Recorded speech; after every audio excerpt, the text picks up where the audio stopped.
Alright everybody, welcome to the craziest Japanese games, showcasing Japan's wildest games, created by me, Jackson Bell. So here's how it's going to work. I will briefly go over creator/artist/game developer, then showcase the weirdest game on the resume, but there will be some rules to this, nothing major.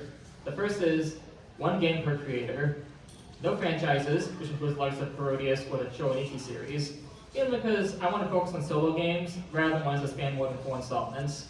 And also, don't expect to see many well-known games, which include the likes of Yume Neki or Hotoka Boyfriend. Both are weird, no question about that, but I want to introduce some stuff to y'all. And before we begin, I just want to say big shout out to the panelist group, Vitamin H, who used to do business around Texas. Though I want to say they've since moved to Pennsylvania. They're panelists, their panels are awesome, way better than mine. Doing our first anime con, Ikkicon 2015, 10 years ago, let that sink in. I went to their What the Film panel about weird Japanese movies, and that's why I wanted to make a panel similar to that one, but about games. So even though I'm totally copying the structure for the most part, just note that I do it in the name of love. Now that we got that out of the way, you guys ready to see some weird shit? Yes! Okay, let's start this panel off with a bang as we tackle our first big name subject, Takeshi Kitano. He's probably the most famous person we spotlight in this panel. Born in 1947, Takeshi is a legend among the Japanese entertainment industry. He's honestly a true Renaissance man, having acted, directed, and written several movies, along with being a comedian, host of the game show Takeshi's Castle. He's an artist, a poet, he's done it all. Over here in the West, he's primarily known for playing the evil teacher Kitano in 2000's Battle Royale. But alongside his list of accomplishments, Takeshi was also a one-time game developer, having created a game of his own all the way back in the 80s, despite the fact that he openly hates video games. That game is Takeshi's Challenge. Built by respected gaming company Taito and released in 1986, Takeshi's Challenge is considered the first troll game where the goal wasn't to have fun, but to annoy you, make you mad. It's all a big joke on Takeshi's part. The game doesn't really have a story, so the best I can come up with is that he plays a nameless salaryman who was thrown to the world after being fired from his job. Everybody's out to kill him for no discernible reason. You're free to do whatever you want in this town, and later you uncover a map that leads to mysterious treasure. Takeshi himself came up with these ideas while drunk and pitched them to the folks at Taito to incorporate into the game. So this game can be considered the drunken ramblings of a madman with a wild sense of humor. The game is infamous for its sheer, unfair difficulty, making it one of the hardest games of all time. And the game is released on the Famicom, the Japanese NES, and also released on Android phones decades later. But as is, the game is forever trapped in Japan, presumably because Takeshi Kitano was pretty unknown to American audiences back then. With that said, if you are curious, there does exist an English fan translation online, but I can talk for too long. Let's get into the game. Takeshi's Challenge is the kind of game where you can go over and punch the password guy to get the game over before you can even press the start button. And it doesn't get any better from there.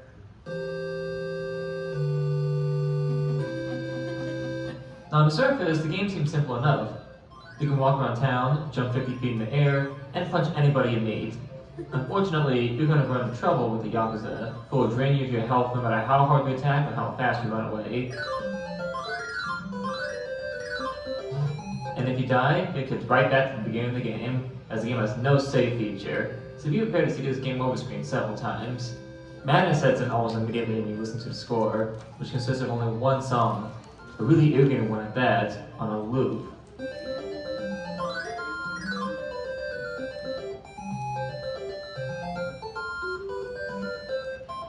Takeshi's Challenge is a bizarre game, and not only its unfair difficulty, but also its progression. This game is impossible to beat without a guide, and that's not hyperbole. Because the game is so open, and you're allowed to do whatever you want, you won't realize that you have to follow a very specific list of requirements just to progress, and this is one of the most ass-backwards form of progression I've seen in a game. The game is ultimately more focused on wasting your time in the craziest ways possible. The game is so cryptic that its own commercials gave vague hints on how to beat it. So for those of you who don't know, in order to beat the game, you must close your bank account, collect $50,000, get drunk, divorce your wife before she and her kids beat you to death, quit your job and collect a severance package, while uncovering a hidden stash of money, take handwriting lessons, learn how to speak the Hinotama language, purchase a ticket to the South Pacific, sing some very specific songs at a karaoke bar that requires you to speak to the Famicom second controller microphone,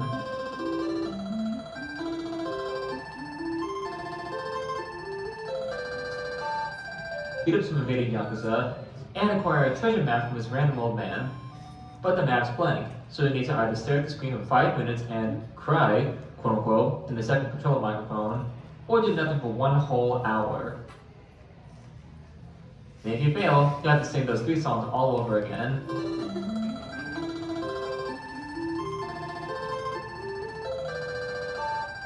So after all that, you head to the South Pacific, look for treasure, get yourself a canteen and gun, and now you have to go hang gliding to another island. Because if you choose any other option, you'll automatically die. And just a reminder, if you die at any point, you'll have to start all over again. Again, 1 life, no checkpoints. And this makes the hang gliding section the worst part of the game, because one small mistake and you have to redo everything. Everything. But once you finish that section, the treasure hunt commences. After shooting a bunch of dudes, the treasure is finally in your grasp. Oh, remember that old man from earlier? Well, you actually have to murder him after he gives you the map, because if you don't, he'll show up out of nowhere at the very end to kill you. Which means, yep, you guessed it, back to the beginning. Have fun making it all the way back, and once you've actually obtained the treasure, you get this.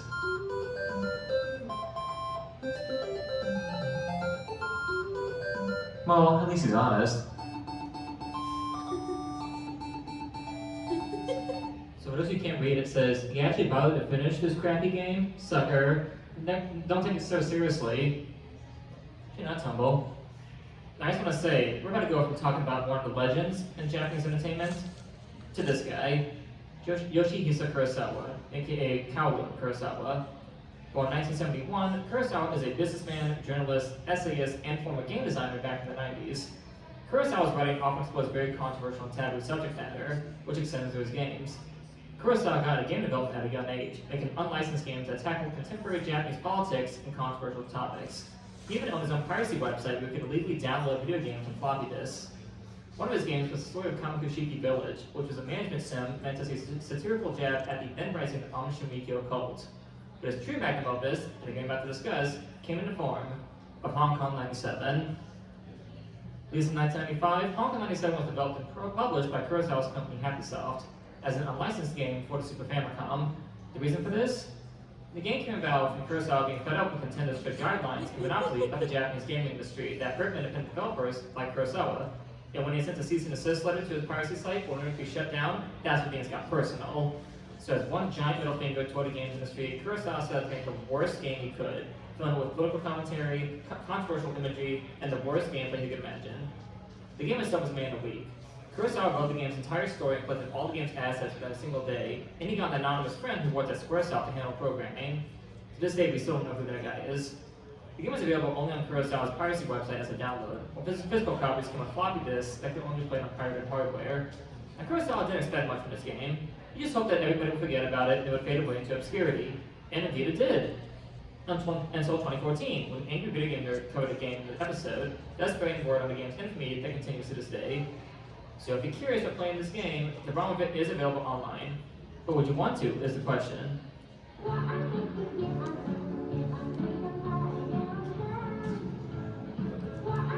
So Hong Kong 97's plot, if you want to call it one, involves the then upcoming 1997 transfer of Hong Kong from the UK to China.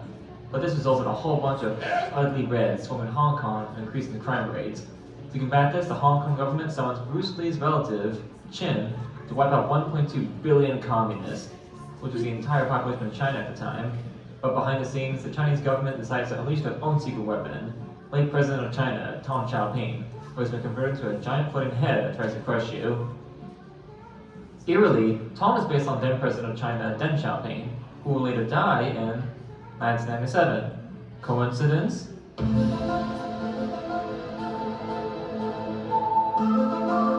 So that entire plot dump is supposed to set up the gameplay, which is a top-down shooter where you avoid bullets, green targets, and cars as you try to shoot down every combat that crosses your path, which for some reason creates a motion cloud, as the Chin's bullets are so epic that they rid his opponents from existence. But the problem is that you die in one hit, and when that happens, you start all the way back to the beginning. And I do mean the beginning. There was one single power-up though, syringes, which I like to think are heroin needles. They spawn from some enemies after you defeat them. These increase your speed and your invincibility for 5 whole seconds. Look at Jin go! Levels, so to speak, are comprised of copyrighted images with no sense of shame. Chin is literally ripped straight from a Jackie Chan poster, and the infamous game over screen is taken from a murder movie collection Kurosawa had lying around in his home. What also adds to the game's insanity is, of course, its score.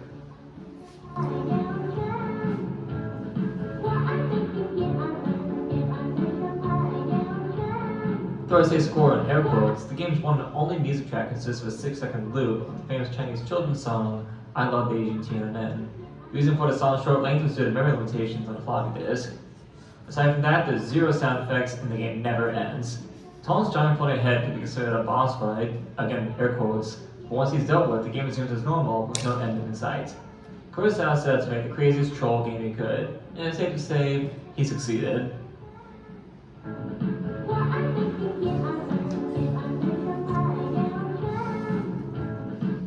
Alright, that's it for troll games. Now we're actually going to talk about games that have effort put into them. Let me just say, when it comes to weird Japanese games, you can't talk about them without bringing up this guy, Osamu Sato. Born in 1960, Osamu Sato is an artist and musician known for his surreal style. He's still active and posts regularly on Instagram if you're curious about his work. But Sato is more well known for being a game designer back in the 90s, though he would retire at the end of the decade focused more on music and art. But let's just say, like his art, Sato's games got a bit weird. While Sato is best known for his PlayStation 1 classic, LSD Dream Emulator, there's another one of his games that is just as crazy as that one. That game was East of Mind, The Lost Souls of Tone Now. Released in 1994, the game was developed by Sato's studio outside the Reddit's company for Macintosh and PC. Unfortunately, due to poor sales, the game was never going to be released on digital stores, and physical copies command insane prices online. The only way to play it now is by downloading the ROM from various sites. Which sucks because it was Sato's only game to be given an official English release. All of his other games afterwards would be trapped in Japan. And that includes the game's sequel, Chu-Tane, which is so obscure that Sato himself didn't even have a copy. To put it this way, the sequel came out in 1995, a physical copy was found in 2013, and an English fan translation was released in 2020. But I digress.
You play as a man named Rin, whose soul has been stolen by the legendary island Tong Now, which is this giant living head floating in space.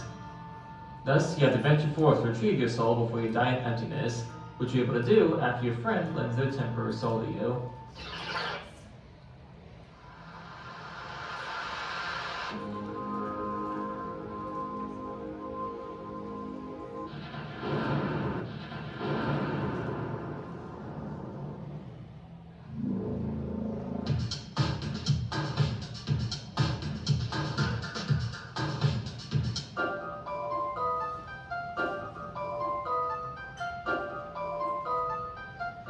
After you grow accustomed to the game's setting and lore by reading this incredibly lengthy guidebook, you explore the island's insides, only to be burnt to death.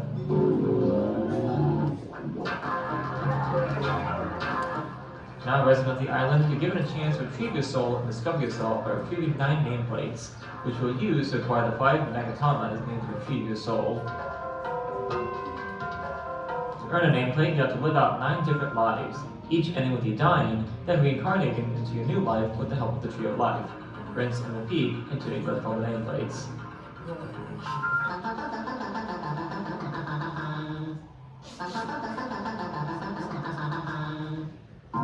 Gameplay-wise, it's a lot like the game Myst. The game mainly revolves around you clicking from one background to the next and using an item to the appropriate location. But you're not here for the gameplay, you're here for the experience. The game's all about the characters you come across. The residents of Tom Now who give off strange vibes with their bizarre designs and unique quirks. The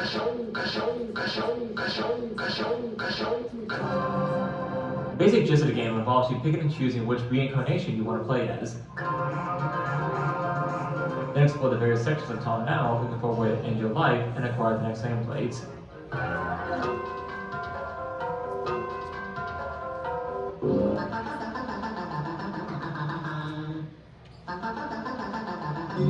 If you know what you're doing, reincarnations can last from 15 minutes to 1 minute. Hell, one lasts less than half a second.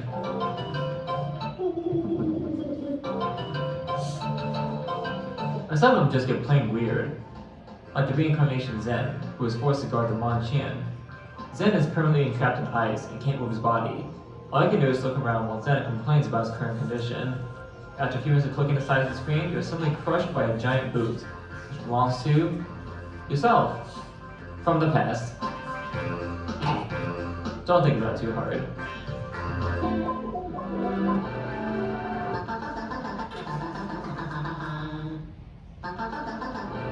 Easton mining the abandonware, but the experience itself is totally worth it.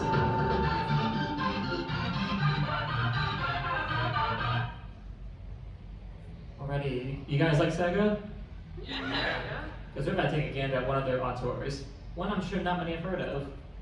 Tetsu Okano, aka Tez Okano. Okano was a developer at Sega's former studio Hitmaker, who are well known for creating arcade games like Sega Sonic the Hedgehog and Crazy Taxi.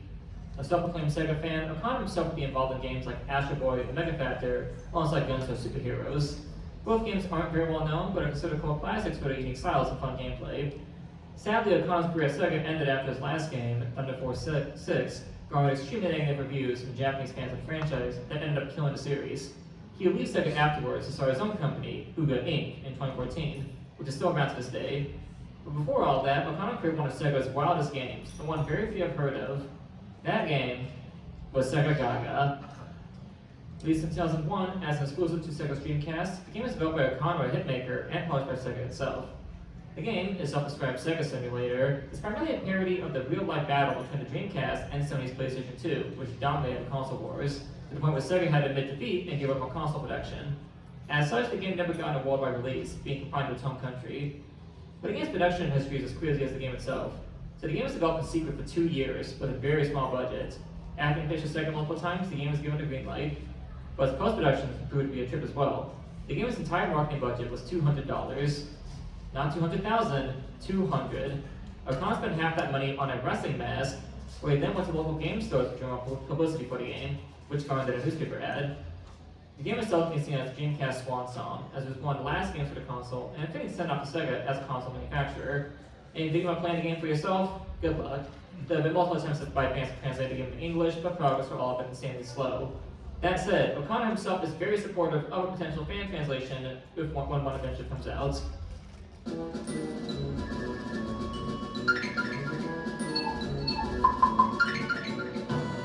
It's the year 2025, and Sega is not doing so well in the console division. And that's thanks to the sinister Dogma, a rival gaming company who owns 97% of the gaming market share. Yes, this is a world where Sega managed to outlive Nintendo in the console market. Proving a complete monopoly of the entire industry by Dogma, the CEO of Sega launches Project Sega Gaga, where random teenagers are recruited to bring new life into Sega games and to help reclaim a position in the gaming industry. One such teen is our protagonist, Taro Sega. Yep, that's really his last name. As Taro, you're tasked to make your own Sega games and increase the company's profits. The game is a self-described Sega simulator. We have 3 endgame years to increase Sega's bottom line by making games that will sell well. And you'll need a good team of developers in order to bring these games to life. Sega Gaga has 2 types of games. Firstly, it's an RPG, which even the game itself acknowledges. So the deal is, Sega's in-house game divisions are located in the company's basement, and because the employees have been dealing with things like crunch time and starvation for over 20 years straight, they've all gone crazy from the stress, to the point where they've changed into abnormal monsters. So it's up to you to fight back. But you don't fight with fists, you fight with words. You have to verbally whip your developers into shape by hurling insults at them in order to get them back to normal. You encounter all kinds of developer monsters in your travels, each one sporting a unique appearance. But don't lose your health because, well, you don't die, but you lose a month of development time, which is really detrimental for this game. And this all leads to the second gameplay style, which is that of a business simulator. See, once you've brought the game developers back to reality, you have the chance to recruit them by engaging in a fast-paced trivia game with them. You'll need directors and designers to make the games and increase Sega's percentage in the gaming market share, and that even includes forming a good marketing team.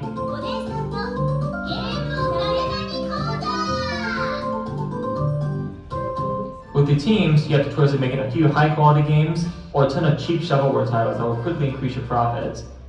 The game itself shows the struggle between making games as an art form and making games as a business, with the player having to decide which is more important to keep the company alive. It's all kind of like a precursor to Game Dev Tycoon. But if you're here expecting some Sega love, you've come to the right place. Almost every single Sega franchise at this point in time is referenced here, especially at the end, where Dogma launches an attack, and it's up to literally everybody to stop them. Literally everybody. Even Sega's first mascot, Alex Kidd, gets some pathos in a scene about how Sega's neglected him over the years because they made Sonic their new mascot. Final level even has Taro piloting a thinly veiled reference to the Sega R360 arcade machine to fly into space. Where you're thrown into a sudden shmup section and have to fight a giant Sega Genesis that continuously transforms into every Sega console that came after, even a 32X add-on. Sega Gaga might have been one of the last games on the Sega Dreamcast, and was originally made as a hopeful outcome for Sega by a bunch of developers who saw the ship sinking from miles away. But to give credit to Sega, no other company has ever released a game quite like this. Sega! Want to listen to some tunes? Because we're going to talk about our next creator. He's a musician, Kenichi Shigeto, aka Ken1. Kenichi is a member of the rock band Date of Birth, which formed in 1985. Well, I say he was a member, he was actually the tech guy. He had a knack for computers, doing as the band's graphic artist, sound mixer, and visual designer. Using his talents, Kenichi created the band's mascot, Dog, aka Dog-kun. This little guy right here. Dog was an alien named after the band's initials. He also made his debut in the band's 1999 concept album, Planet Dog, which was also the band's final album. Anyway, the album was a multimedia experience that spanned, among other things, its own video game. And wouldn't you know it, Kenichi was also starting to get into game design. And with his skill in games, Kenichi was of Brina's Planet Dog, which was released in 1979, the same year as the album. This game was developed by Microvision and published by Hudson for the PlayStation 1. Like I mentioned earlier, the game was based on Date of Birth's concept album with the same name. And as such, the game has never left Japan, probably due to the band's obscurity throughout the rest of the world. How does that can one make a game based on a concept album? Well, let's find out. One day, Christmas Eve 1999 to be exact, Dog is out in space when he's suddenly kidnapped by a scientist named Dr. X, who plans to use his memories for his experiments. Getting somebody to enter his mind, X picks you, yes you, one of his lab assistants, to be that somebody. Upon entering the spaceman's mind and crash landing on planet Dog, you dress as Dog and begin your exploration.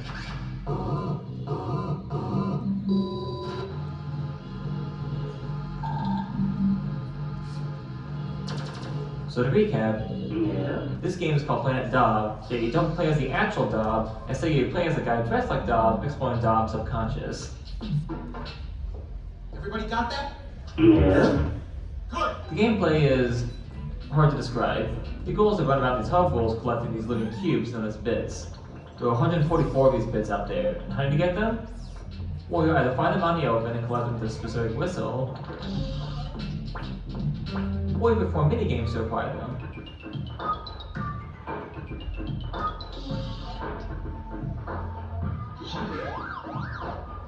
Some bits require collecting items and using them to get to certain areas, or changing with other characters.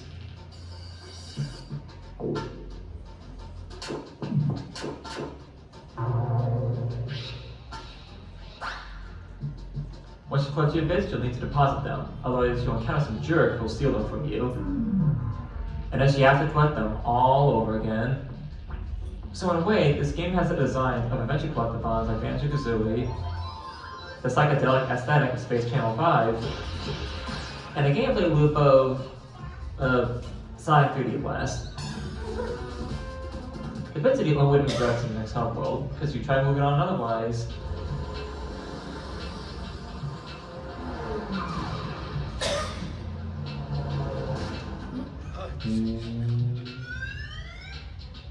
Once you're ready to move on to the next area, you need to complete a job in order to progress. This includes how to build a multicolored road by matching each row of blocks, literally surfing the web,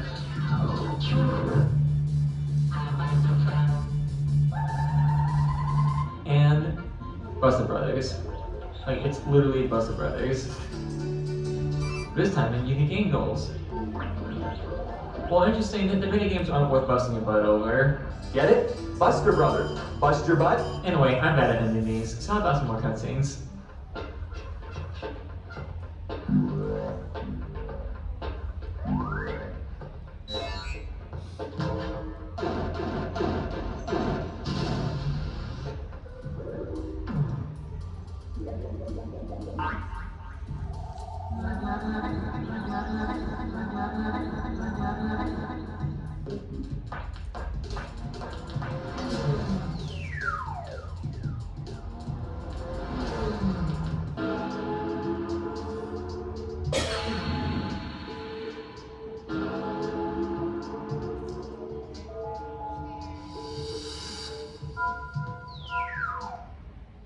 When it comes to weird games, there's usually two developers that come to mind: Osamu Sato and this guy right here, Suda51, sitting on his majestic throne. Born Koichi Suda, Suda51 is a game designer and writer born in 1968.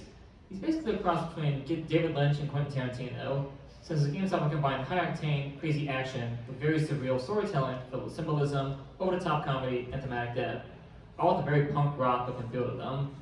The studio's been making games since the 90s, and while his resume is very unique, he's primarily known for the No More Heroes franchise, along with Flybout Chainsaw, his best-selling game. And before these two came out, Suda managed to crank out what fans consider his magnum opus, and his weirdest game to date, Killer 7. Released in 2005, the game is developed by Suda's own company, Grasshopper Manufacture, and published by Capcom.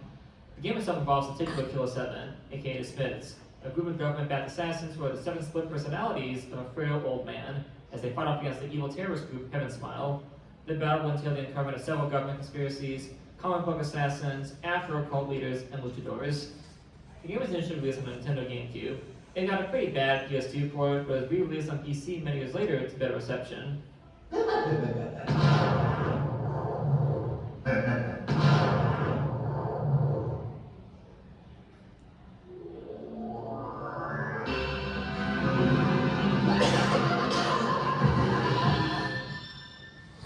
Killer 7's gameplay is unlike any you've played.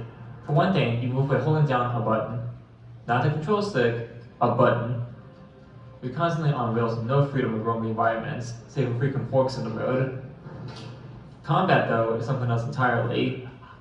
Entering combat requires stopping in your tracks and going into first person, where you have to fight off against the Smiles, invisible monsters who explode on contact. The Smiles make a beeline towards you as you enter an area, so it's up to you to take them out before they take you out. While you're in first person mode, you can't move, but in this mode, you can use your vision to uncover the Smiles and take them down. And while you can shoot them until they keel over, you're encouraged to aim for their blown weak points, which will net you more blood. Blood in this game is a currency that can be used to either heal you, or be donated to a bank and converted into serum, which can be spent on upgrades that let you faster reload times and different moves. But the game isn't just combat, it's also puzzle solving. Puzzles can range from using special elemental rings to interact with certain parts of the environment, to basic stuff like turning switches from on to off, and vice versa.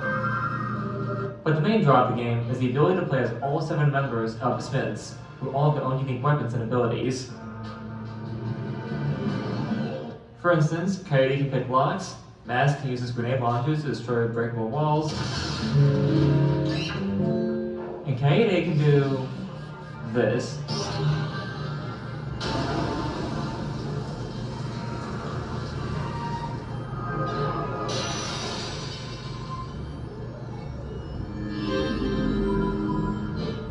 The ultimate goal of every level is to acquire soul shells.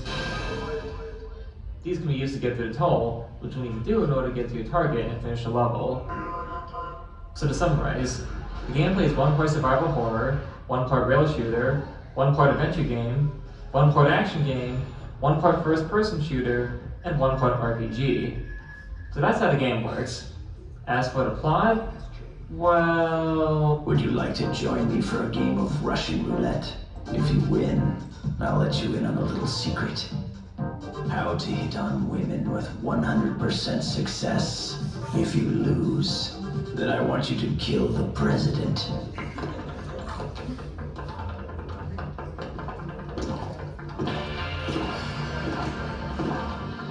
Let's hit Texas first. Texas? The t-shirt. Nobody wears a t-shirt that says Texas Bronco, except in Texas. Light is caprice. Sometimes it escapes the darkness. Other times it desiccates us with absolute unpity. Wherever the light may lead, a beast awaits. You shall be King Traveler. 去った吐きだめの鬼たち、純情可憐な花一輪、豚の群れを殺めてくれよ。ヘッドマスターニートガール、あやめブラックバーン、サバイブ。 Why do they treat elders like we are such nuisance? Only if they know how much we truly contribute. What is United States? What is the purpose of the president? I'm Japanese. How the hell should I know? This blood. It tastes like Mr. Almeida's.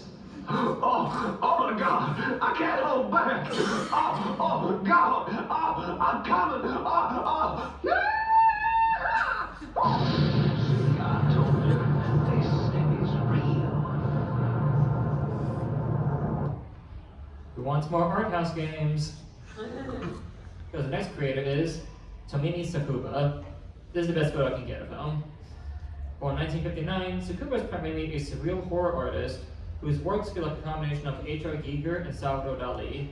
They're very off-putting, very mechanical, very sexual in design, but in a way that makes you uncomfortable. Basically, not safe for work. But Sakuba was, at some point, a one-time game developer who worked on his dream project, then retired from the industry immediately after its release. He's honestly one of the true granddaddies of the Japanese indie game scene, and his one and only output is known as one of the weirdest games to come out of the country. I'm of course talking about Garage Bad Dream Adventure. Released in 1999, Garage is a horror adventure game developed by Kinotrope, with Sakuba working on the game's story, art direction, and programming. The plot of the game, as best as I can sum up, involves you playing as Yanni, a man who has been placed inside a virtual world known as Garage, which is inhabited by living, breathing, biomechanical machines. But Yang, having gotten amnesia after waking up in his room, wants to escape, and to do so, he'll need to find his shadow by unraveling the city's darkest secrets. Oh, and sneakers are involved. It makes a bit of sense of context. Garage, however, is more known on the internet for being a lost game. So to make this quick, Garage's initial release saw only 3,000 copies printed due to the publisher running out of money. It never saw release outside Japan, and copies proved hard to find. The game got noticed in the West on 4chan's V-board, and efforts were made to find a copy of the game. After many years of searching, a bunch of people came together in 2014 to purchase a copy on a Yahoo auction site.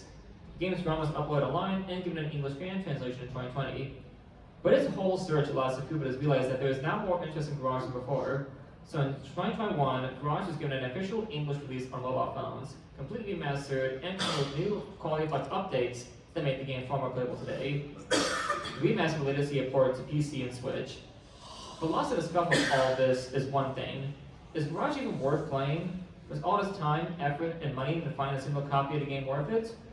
Well, let's take a look.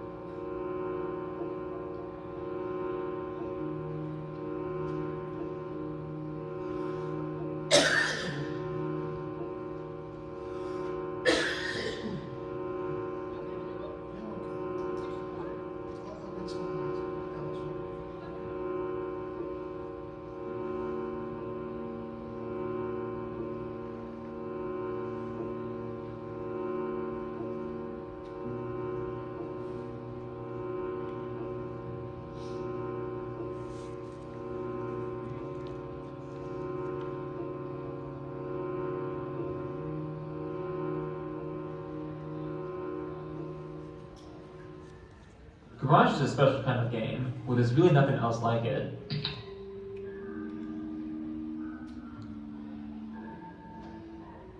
It's an art house game that houses a really disturbing yet fascinatingly hypnotic art style that feels like H.R. Giger on an acid trip. The game contains pre-rendered character designs, but backgrounds of still images made in Photoshop. The world of the garage feels very alien to us, but it's also pretty bleak.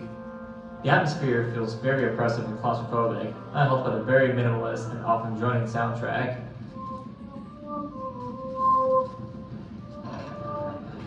Gameplay-wise, Garage is for the most part a point-and-click adventure game. You're literally on rails, so you have to click which direction you want to go and what item to collect. It does follow that 90s adventure game logic of having to talk to everybody in order to know what to do next, but it allows you to get to know about and care for the residents of Garage, who, despite their uncanny valley looks, have pretty chill personalities and quirks. However, the game's biggest challenge is your ego and feel meters. Both are slowly depleting throughout the course of the game, and it's up to you to constantly replenish them. If you feel an ego, it requires you to go to the ego clinic, where you can either feel yourself by going to a pod or by going on a carousel.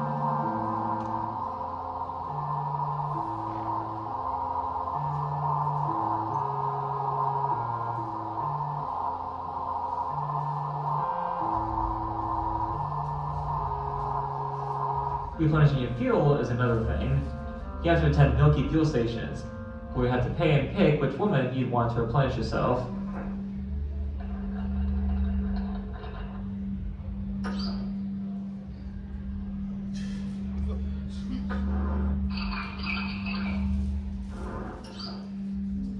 But replenishing your meters requires money in the form of stamps. In the city of Garage, stamps are king. But to get stamps, you'll need to partake in Garage's other major gameplay mechanic, fishing. Yes, this game even has fishing, and it's pretty in-depth for the most part. You choose which hook you want to use, and the bait that'll net you a big catch. You're primarily fishing for frogs and crabs. Apparently fish don't actually exist in this world. Getting bait requires you to place bottles around town and retrieve them after a while. Once you cast your line, you have to reel your hook in by keeping your reel bar near the bottom of the screen, as that'll deplete the frog's health meter and allow you to catch them. But you also have to keep track of the tension gauge, because if it's too high or too low, you lose your catch. You primarily want to catch rare frogs so that you can trade them in for money, but it's also required for certain parts of the story. Speaking of which, what makes Garage even more weird is that it's one of those games where nobody is straightforward about anything. The residents of Garage prefer to communicate in metaphors and write notes that will have you reading them slowly to make sure you're understanding them properly. Garage's story is one of interpretation. There are several different ways to view the characters, and the game seems to be analyzed in several different ways. But then again, that's what makes this game so unique.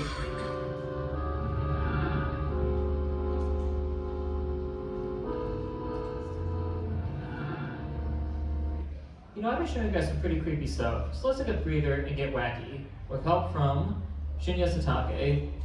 Satake is a rather eccentric producer at Namco Bandai, who are going to be involved in quite a bit of their games, like a whole bunch of Kamen Rider fighting games and Gundam Evolution.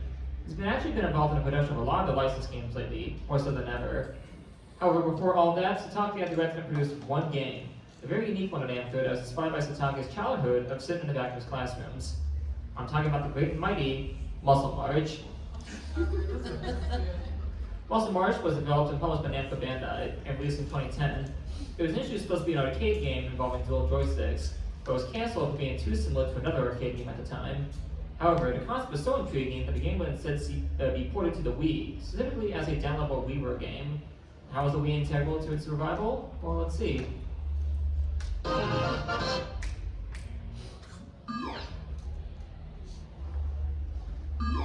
Oh boy, how to describe Muscle March? The premise is as such. One day, everything's going fine, but then a no-good son of a gun steals your precious protein powder, and now it's up to you and your fellow muscle bros to get it back. You can pick your muscle bro of choice, but they all play the same.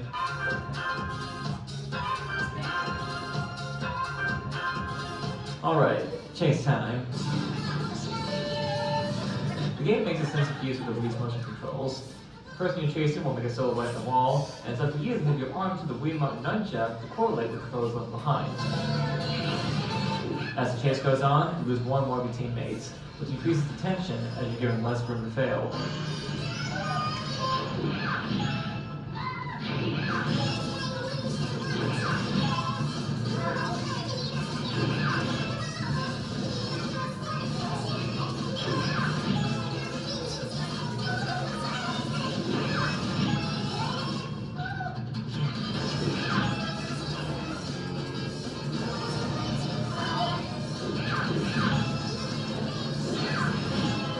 Once you reach your target, just shake that Wiimote nunchuck and boom!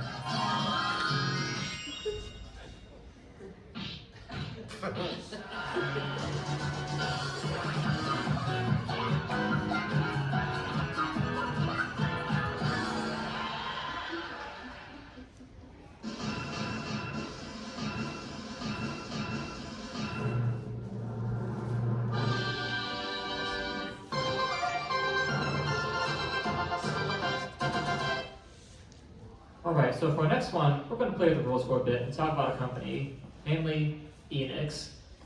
Enix was a company originally founded in 1975. They started out dealing with real estate and tablet publishing before making a transition to the game industry, where they made a splash with the Dragon Quest franchise back in 1988, which is still ongoing to this day. However, Enix as a solo company wouldn't survive long. In 2003, they would merge with the financially flailing Squaresoft and become Square Enix. But before that, Enix as a publisher went into an experimental era of sorts in the late 90s and early 2000s. And when I say experimental era, I mean experimental. During this period, they would develop and publish any game they could think of. While the West wouldn't receive any of these games, since they were too Japanese for their own good, they would go down in history as some of the country's craziest games. Which presents a problem for me, since I can only cover one game per creator, and there's so many to choose from. So that's why I'm leaving that decision up to you guys, the audience. Welcome to the second installment of You Decide!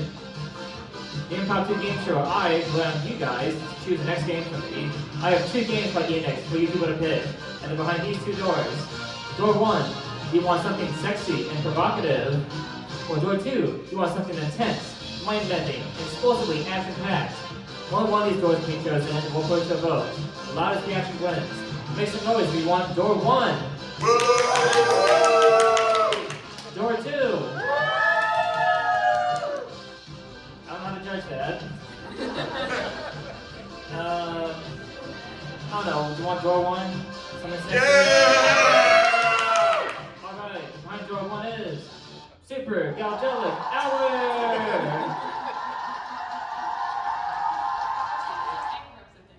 Developed by X-Rays and released in 2001 for the PlayStation 2, the game's style was deemed unsuitable for the Western market, not helped by the fact that it got relatively mediocre reviews in Japan.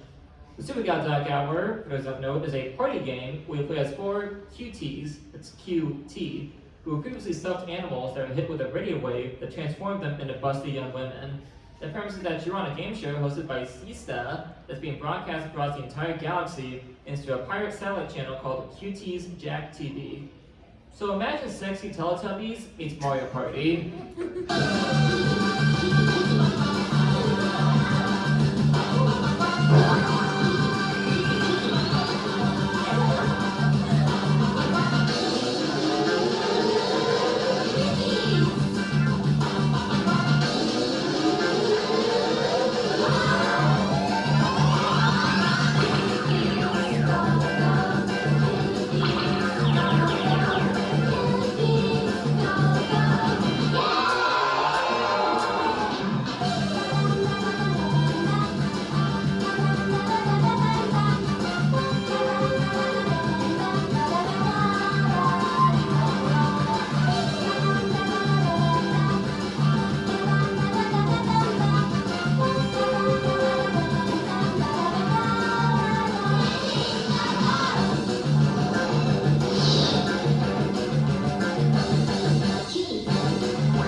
So like I said earlier, Super Galgelic Hour is a party game where you can pick your QT of choice. either Neko, Toko, Kuma, and Koko. Once you've selected your character, you'll then be put through a series of sexy, quote-unquote, mini-games.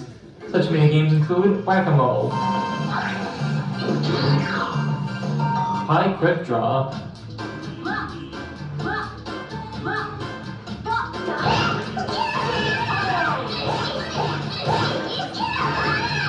Hip Sumo Wrestling,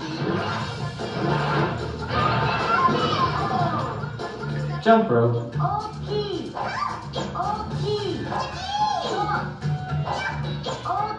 and many more.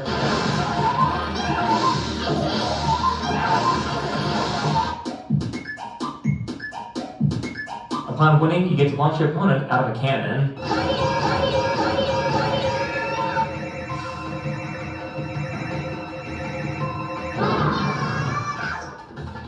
The more games you win, the more money you earn to purchase new costumes for the characters, as well as unlock new minigames.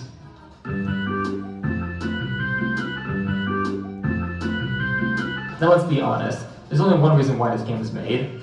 One specific reason. The game even comes into a replay mode so you can rewatch your previous games and get some nice close-ups. So if you find this attractive, well, to each their own, I guess.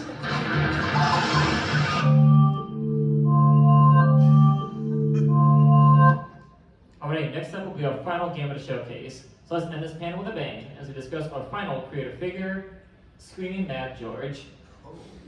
Born in 1956 under his real name Joe Titani, George is a special effects artist, director, and musician who is honestly one of the best in the business. George is best known for his collaborations with producer Brian Usna on horror movies like Society, as well as co-directing the cheesy as hell live-action Guyver adaptation, and for his awesome work on other movies like Nightmare on Elm Street 4. And if you remember the band Slipknot, he actually created the mask for all the members. George has since retired from special effects to work primarily on art, but he's left behind a very stellar legacy that not many talk about. But like a lot of artists we've covered on this panel, George was a one-time game designer. That one game he worked on, Paranoia Escape. Released in 1998, the game was made by Matilda Studios, a company founded by George to make this one game and nothing else. Paranoia Escape is a first-person pinball game, yes you heard me correctly, released for the PlayStation. Now the game has no plot, but its premise can be found in the instruction manual. Basically, two demon brothers have been selected by Hell's government to complete a set of tasks in the Paranoia Escape in order to become the Demon King's true successors. The brothers themselves must use the traditional flipper bats and the brain ball to progress through the insanity that is the Paranoia Escape. And the game is sadly stuck in Japan, despite the fact that it seemed like it was going to get an English release. Many speculate that it was simply too weird to earn its money back overseas, so that's why it was cancelled. But is it possible to be too weird for the 90s gaming market?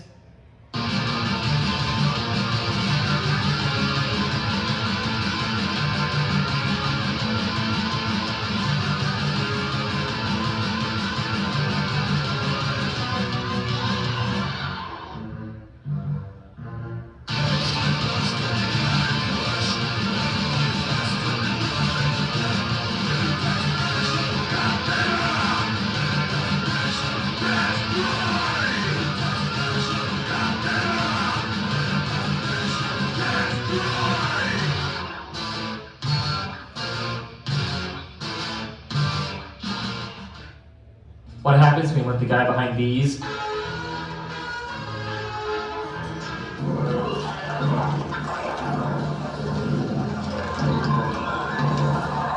I am a bucket.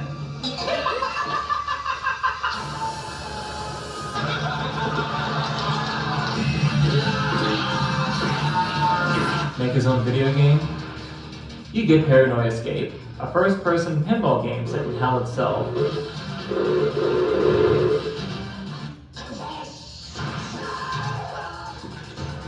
Each level has you go from point A to B, using your brain ball to bypass obstacles. Other levels try to be more creative, like this one, where your brain ball is stolen, so you have to propel these sperm-like dudes to the thieves while putting giant feet and hands trying to crush you. The final goal is where things get even more crazy, with women's faces on walking butts, cockroaches with human faces, statues with mouth breaths that scream whenever you hit them.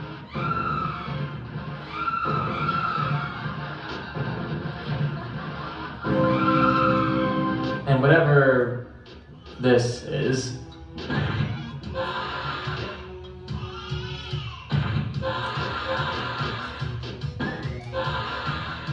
George himself even makes an appearance in this world.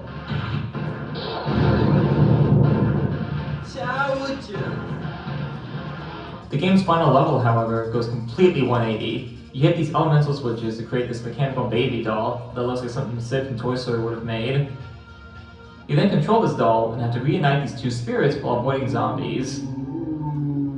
Once that's done, the spirits fuse together and form God.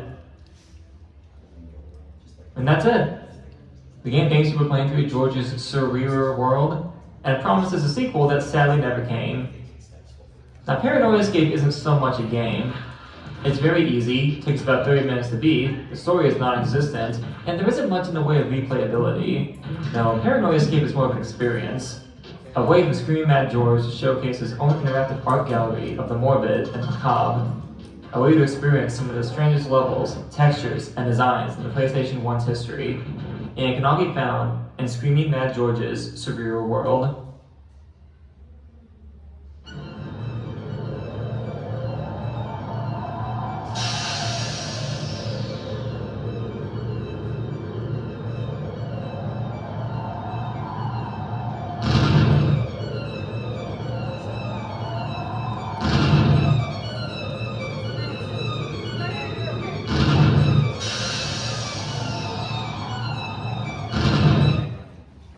It's coming, everybody. That's all. Hope you guys 3 games tonight.